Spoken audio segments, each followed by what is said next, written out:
কুটু কুটু করছে। আঙুলটা খাওয়াবে। এটা অ্যাকচুয়ালি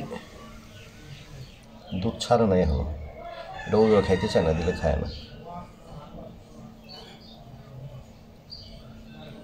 যদিও দাঁত এরকম হয় নাই, আর এটারও ওরকম রেবিস টেবিস কিছুই হইতো না, কিন্তু এটা কামড় দেয় না, সাবধান থাকা উচিত। কামড় দেওয়ার লেগে না, উনি এই সাবধানে, এত সাবধান হলে তো নিয়ে চলতে তো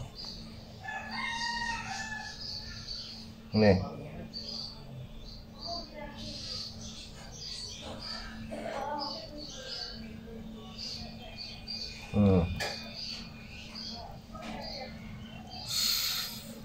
তার এই জিব্বাটা ধার আছে, সব শিকারী প্রাণীর জিব্বা বিলে ধারালো, খসখসে, হাতে চাড়ে না, টের পাওয়া যায় যে একটা খসখসা শিরিষ কাগজ দিয়ে। নে, ভয়ের কিছু নাই, তোমার ওই ওস্তাদ তোমার কিছু করতো না, লালন পালন। কি হলো ওমা?